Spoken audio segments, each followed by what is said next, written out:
Hey there, everyone. Good to be with you, Alyssa Orange, Evan Kamiko. We're still talking baseball, even though the baseball season is over. We really wish we were talking about Supers. It has been such a fun year covering this Razorback team, but now we just kind of get to reminisce on what we saw in our first season of Batting Cleanup. First and foremost, if you've been with us this whole entire time, thank you. We love you for that. We love the game, and so we're glad that you were able to join us. If this is the first time listening, wait till next year. We'll be back. Season two. Season two. Hot and spicy things coming at you just to change it up. We don't know what that means, but we'll figure it out in a year. But Evan, just first and foremost, your takeaways, because it's been a few days. Well, first of all, let me ask you this, because I've told a couple people this. With football season ending and basketball season ending, like, I'm good. When baseball ends, it takes me a few days to kind of get over baseball season ending for me. That's just where I am. How do you feel?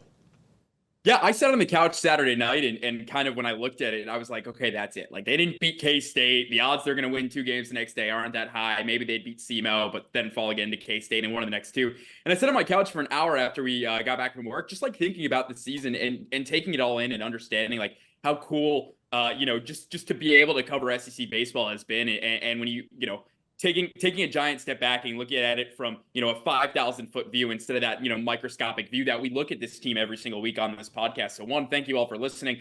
This show is not supposed to be good, so we thank you for the consistency of our numbers, which might not be big, but they're still numbers. And we thank everyone for watching. But when I kind of just sat on my couch and it was just, just thankful to be able to watch this team and be able to, say that after the year that Arkansas had, and we talk a lot about the Jacob and Evan curse that we get here in Arkansas is bad and everything.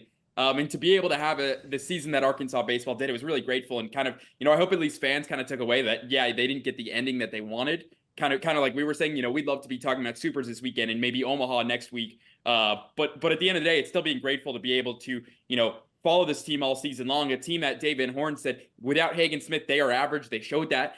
But still, they're a top 5 team in the country this entire season. I don't think they dropped from the top 5 since week 1, if that. So it's just, you're grateful to be able to do it. You're sad at how it ended, and we'll get into that in a little bit. But overall, it's been an awesome season. It's been a fun ride, and, just glad everybody, listened to us for our, 25 minutes of, talking about baseball every week. Yeah, let's go ahead and just talk about how it ended. We'll get it out of the way and brush that aside. But I think we kind of came into the weekend, or at least I did, kind of feeling 2 different ways. It could go well because I thought it was set up well for Arkansas to get out of it, or we could continue to see pieces of what we've seen the last 2 weeks and it's going to fall apart. And I think that's obviously what we saw, where it kind of just came to a giant halt and fell apart. And so it was surprising and also not surprising at the same time. I think the biggest thing for me was you could tell that Arkansas was just falling off at the wrong time, and baseball is such a game of you got to get hot at the right time. And I would not be surprised if this Kansas State team doesn't find themselves in Omaha in 2 weeks because of the way that they're playing right now. Is really good baseball, and Arkansas just was not playing good baseball. But for Hagen Smith to have the last 2 outings he did as a Razorback, I think was kind of the hardest thing for me to swallow, because he has been so dominant. He was so good all season long and really has been really good his entire career at Arkansas. For it to end that way was really tough for me.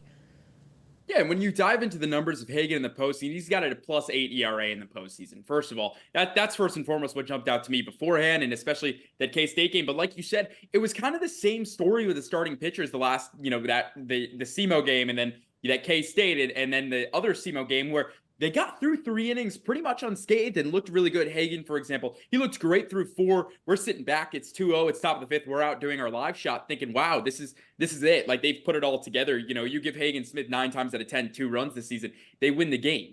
And unfortunately, and you can look at, it's baseball. It's a funky game. Things happen. And, unfortunately for Hagen, he did give up those 2 walks, which are on Hagen. Look, there's nothing to say that K-State didn't earn their way on the bases. They did. They got the walks. They got the tough at-bats. But then they played smart baseball. It's kind of like what I was saying in our live shot where, how did K-State beat Hagen? I didn't know. But if I had to guess, it was you gotta get on base. You gotta start playing small ball, which they did to get that 3-2 run in, and hit the ball the other way and use his power against him. And Kalen Culpepper did just that, and that was kind of the dagger of the game where we were like, wow, this is how the season's going to end. Hagen Smith, final inning of the year. Now, granted, Golden Spikes deserves all the recognition he gets, but it's really sad when you look at his postseason numbers and they weren't what you wanted it to be. Because at the end of the day, like this Arkansas team, like we've already said, they never clicked at the same time. Their stars weren't ever aligned. Finally, the hitting was aligned, but the pitching, and you look at it through 3 innings, we're like, man, Hagen Smith's going to throw 7 innings. He looks untouchable right now.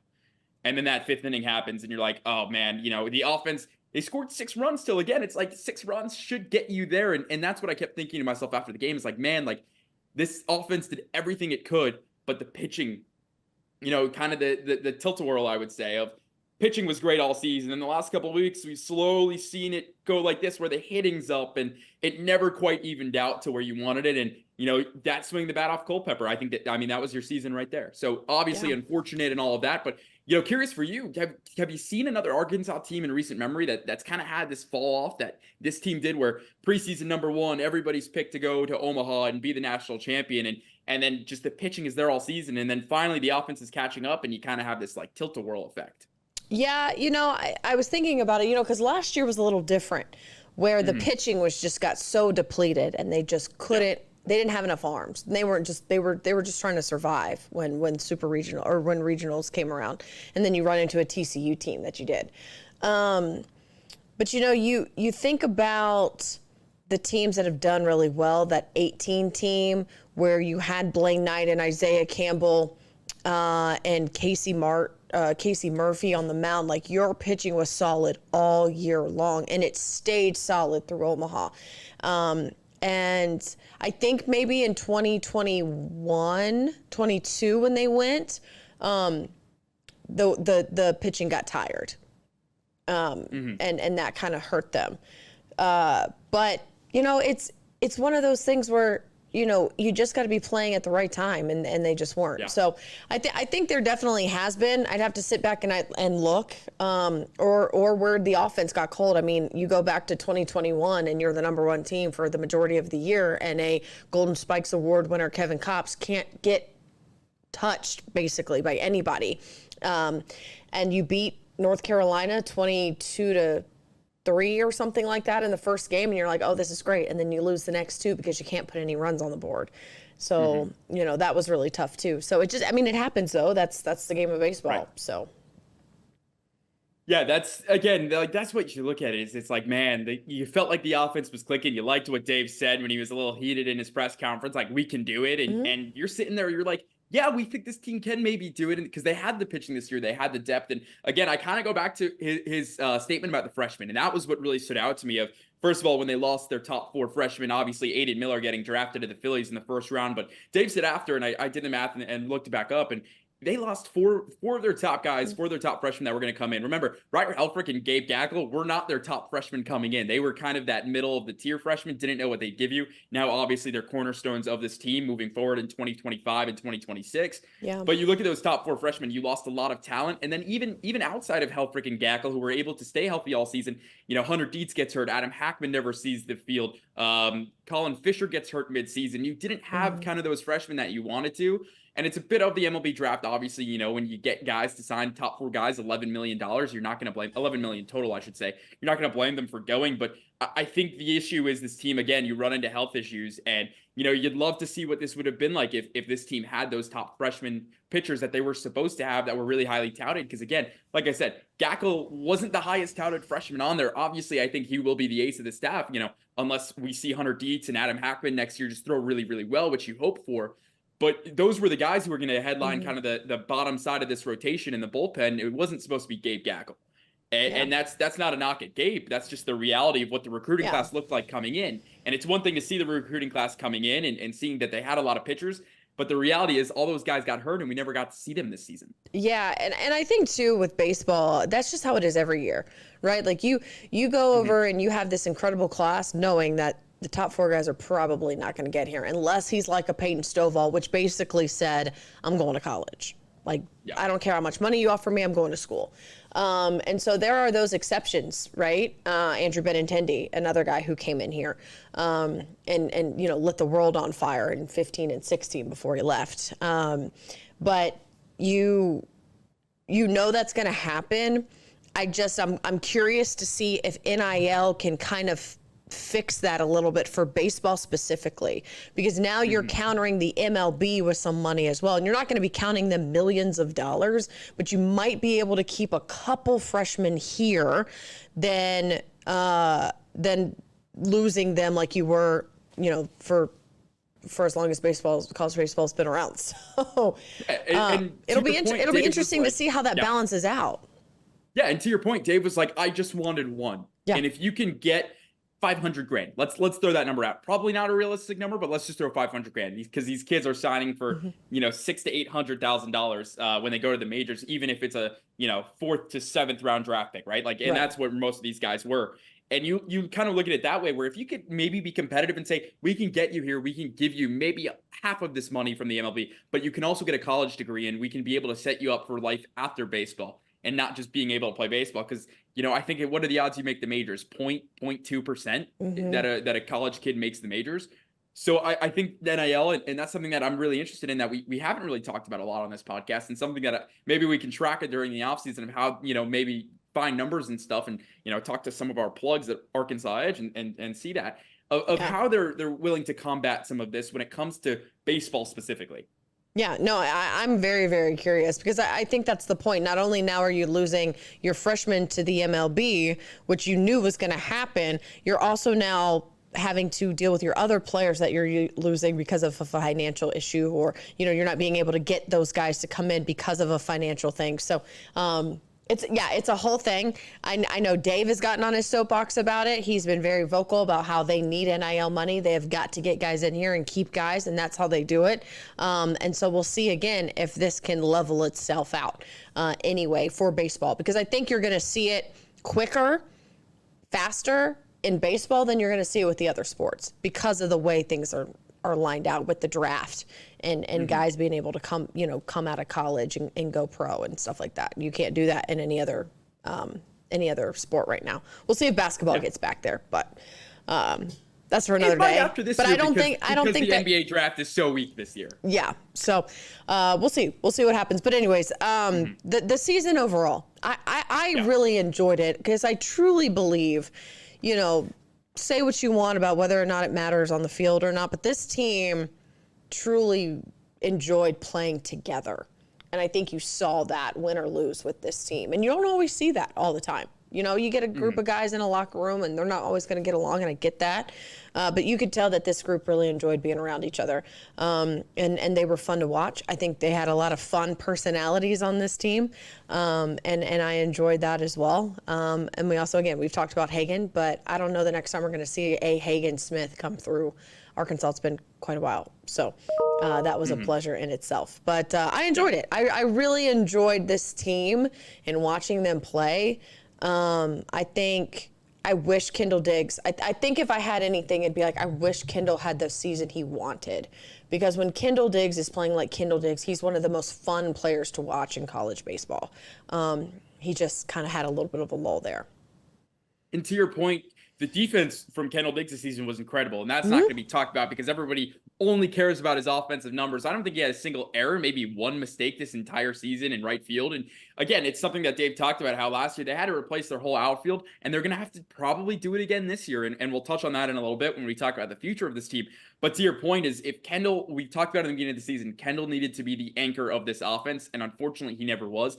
And Fayetteville Loy wasn't ready yet to be the anchor of this offense. I think Ben McLaughlin was a little too patient to be this. They needed somebody who was aggressive. And we saw late in the season some really good swings from the Kentucky series on from Kendall. But unfortunately, the consistency was never there from him. And that's really what you wanted to see. And when his numbers are 229 with 47 hits, 11 doubles, and 7 home runs. I mean, they had one double-digit home run hitter this season. Yeah. And you take A&M, for example. Jay Slavalette and Braden Montgomery are both hitting 29-plus home runs in a season. So I think, again, Arkansas, the guys who we thought were going to be the stars this season, and this isn't a knock on, Peyton Stovall, he still hit 340, and Kendall, they didn't get to that next level offensively that this team needed.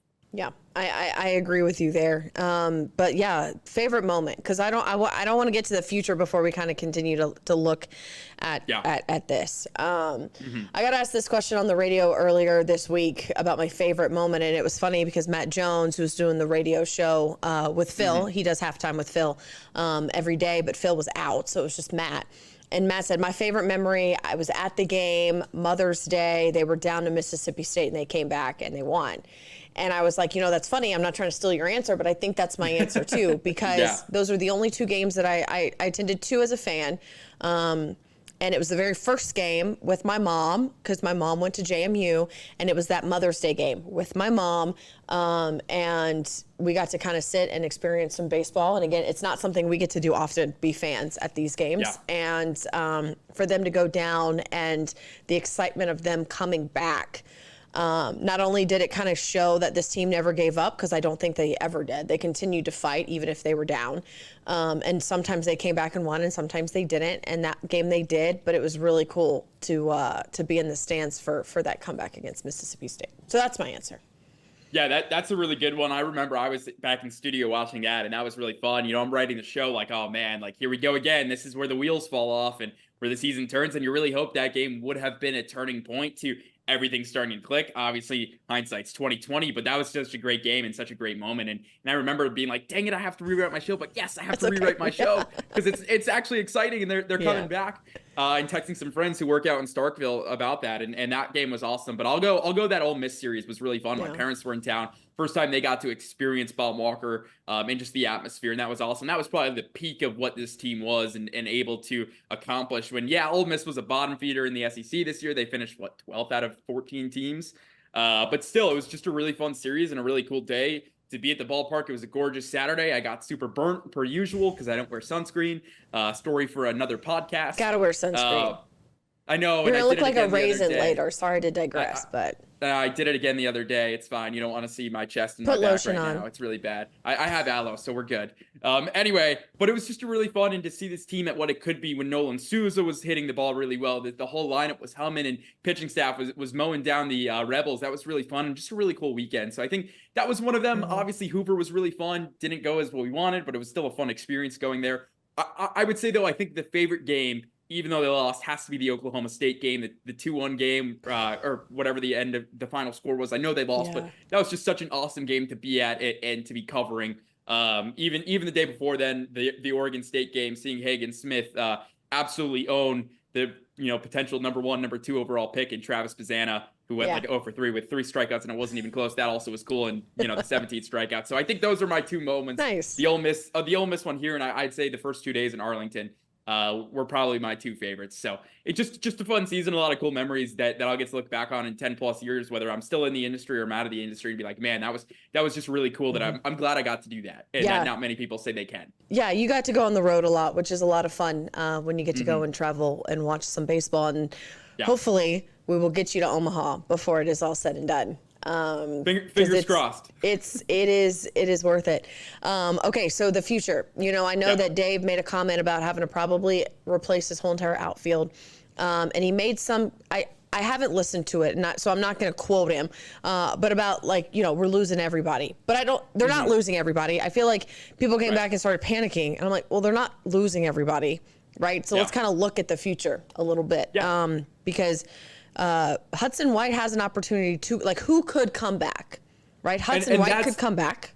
That's the most intriguing part of this question, right? So the 3 guys are going to come back who are going to be core pieces of this team next year. Vahiva Aloy at short. Nolan Souza, I think, will play second or third, or they could move into the outfield. I've heard that rumor. And the third one is Ryder Helfrich, who should, by all mention, be your catcher of the future. His bat wasn't great this year, but that's going to come along. The glove and the arm is too good not to play him. Right. Again, I think Hudson White beat him out at the end of the season just because of the consistency of his bat, not because of his defense. Ryder was the best catcher on this team. But outside of that, that's the intriguing question, right? Peyton Stovall, he can come back. He could come back. Exactly. And that's he could come back. He could come back. Kendall Diggs, he could come back. That's intriguing. And this is where I know we talked about it. Yeah. But I think with a guy like Kendall Diggs, now he's going to be a junior, and you understand that when if you come back your junior year, you lose a bit of leverage with your senior year because you're a senior, and it's like, well, where else are you going to go? But I am really curious if NIL can be a difference with Kendall Diggs, depending on where he gets drafted. And look, that's the thing is, I'm just question, NIL, and 2, Kendall could come back. Peyton Stovall could come back. Could that do them any good? Jared Sprague-Law, done. He graduated. Ben McLaughlin, done. He graduated. Other than that, Jason Does he Jones, not have he's a only COVID a year? sophomore. Where are we with McLaughlin? people's COVID years too, though? COVID years are done after this year, so nobody COVID else years has are done after this. Okay. COVID years are done. McLaughlin is a fifth-year senior. Okay. I think this was his COVID year because he posted on Instagram Right. last year, one last ride. Okay. So he's done. Wilmsmeyer graduates. Lovich graduates. Wagner graduates. Will Edmondson's going to be coming back. Jason Jones coming back unless they transfer, of course. Well, there's always the the giant the asterisk of caveat unless they to go it. somewhere else. Right. So you lose Wilmsmeyer, but so you got maybe five position players who might come back of the guys who we saw week in and week out this year. And then you look at the pitching, that's where you're going to lose Hagen.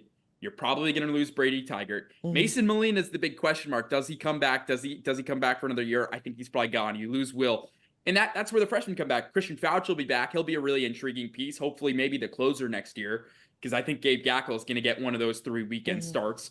Colin Fisher will be back. Gage Wood will be back. So there's more pitchers. Ben Bybee will be back. That's a name. He pitched really well down the stretch. I'm really interested to see how he throws. His ERA is 5.83, but he was lights out against K-State, and even in the SEC tournament pitched really well. Same at A&M. So I'll be interested to see who pitching wise comes back. They're gonna, and then again, those freshmen that we talked about earlier, and Hackman and Dietz, who are going to be able to pitch for them this year. So that's really intriguing. And then you'll see what freshmen that you bring in. They have, I think their class this year is ranked 18th in the country. So not as highly touted as this year, but that could be a good thing because last year they were, I think, the number 2 class in the country, the number 1 class in the country. Yeah, number 1 But they class, got mutilated by the MLB draft. So maybe not having that top 10 class might get them a few more guys. It'll balance itself out, honestly. Exactly. So I think people are maybe overreacting to that Dave quote, but it's not wrong where he's right. He's going to have to go out in the transfer portal and find pieces. And unfortunately, NIL has to be a big deal, and he's going to have to pay for somebody maybe like Paul Skeens-esque type player, a difference maker, because you don't have that in it because Hagen Smith is gone. And right now the returners, you hope Fahiva can take that next step and hit 20 plus home runs next year, but we didn't see that consistency from him. He's got to learn to, I think he's got to do better with the off-speed pitches, but overall, I think this team isn't in as bad of a situation as many people think, because there's always work to be done in college baseball, turning around rosters, just because of, there's 30 plus rounds in the MLB draft, and all of these guys get taken and leave from high school and whatever. So there's a lot of moving pieces, but again, you look at the transfer portal, there's 1,300 kids already in the transfer portal. Yeah, exactly. And you just got to be able, that's where you got to go out and get guys. Like, I think you got to go out and get yourself a third baseman, and you go out and you get yourself some pitchers. So, and an outfield. Yeah. Well, that too. But I really think like you got to get a good third baseman and you got to get some pitching in here. And that's what you're going to go to the transfer portal for. So, or JUCO, the JUCO route, right? You need that guy who's really good, but in a smaller, not Power 4 conference who had really good numbers, kind of like Fahiva a little bit, who can make that jump in year one and that is going to be a star, like Skeens, like Dylan Cruz, like some of these guys you saw last year on LSU, and Billy Amick, Christian Moore, these guys on Tennessee. So it's that same kind of idea of you need to hit this year, because you didn't really, in the nicest way possible, I don't think they hit very well on their transfers last year. Yeah.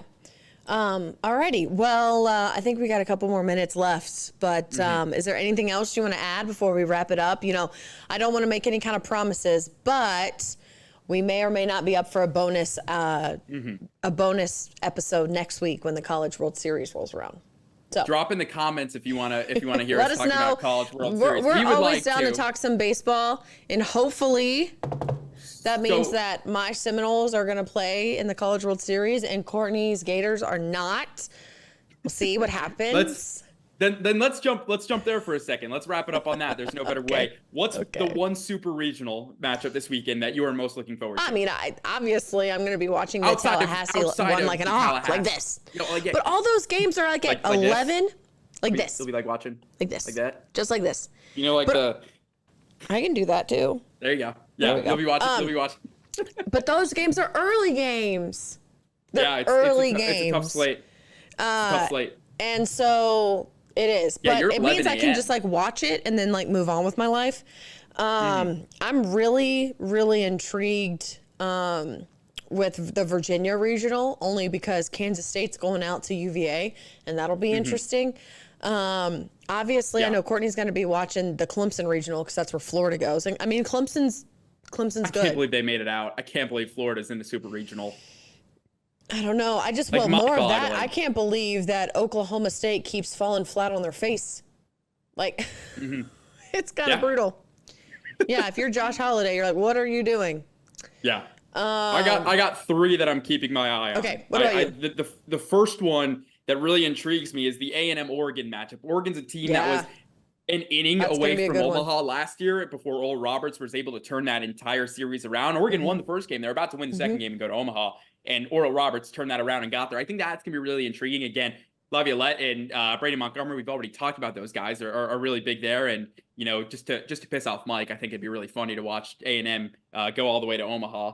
You gonna make him got a mad. buddy who's I got a buddy who's a good A&M fan, so I'm hopping on that bandwagon with him. I think the other one is Oregon State, Kentucky. I have Oregon State going to my championship series, playing Tennessee in the College Baseball World Series. Again, I think they're a very complete team, and I'm curious the experience Kentucky had last year going on the road for their Super Regional because they weren't able to play at home for weird reasons. Yeah. Or maybe that was Indiana State. I don't remember.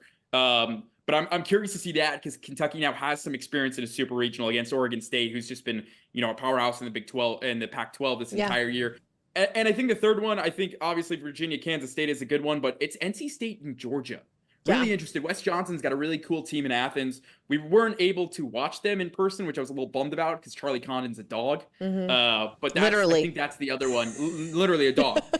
And that's the other one I'm curious about. Obviously, there's some great storylines overall. Evansville being in Tennessee. UConn playing against Florida State. I actually had Duke coming out of the Norman Regional, not UConn. Yeah, how about that too? I was kind of terrified that Duke was going to come out of that Norman Regional. I did not want a rematch of the ACC championship game, so I was not wanting that to happen. So, but I'm really shocked that it didn't because they were playing so well leading into the regionals. Yeah, and it's the same with, again, like you look at an ECU and you look at some of these teams who were playing well, and unfortunately, a team just beats them that gets hot and figures out ways to win, like Evansville did, and like Oregon was able to just kind of cruise to that Santa Barbara regional or UCSB regional, whatever it was that they came out. But again, it's teams like that are intriguing and couldn't make that run. So those are the three series I'm really looking forward to. Yeah, no, it's going to be fun. And man, if we have two former DVH assistant coaches since I've been here get to Omaha, it's going to be kind of wild. And then if one of them wins it before Dave does, oh man. Yeah, we don't need to talk about that. At SEC Baseball Media Day. Oof. I don't know if is there an SEC Baseball Media Day? There's got to be, right? No. There's not? Really? Nope. Nope. Thought there was. No. Maybe just football, basketball then. Yeah. Welcome to baseball season. But it's college been fun, baseball is rad. They need to let's step it up, college NCAA. Let's step it up, SEC. Greg Sankey. I know. Well, maybe now that they're adding Texas NOU, which by the way, the Women's College World Series Championship Series has started. It's up there with Texas NOU. We were talking about this yesterday. Like Greg Sankey somewhere in his office laughing. Yeah. He's sitting back like eating popcorn. I saw him at the SEC tournament where his booth was right by where we were filming, and he was just kind of sitting back laughing at the whole tournament. I'm trying to look at I'm trying to see the score. You are sneaky, Greg Sankey. You can tell Brett Yormark that give Brett Yormark a run for his money. I can say that it's fine.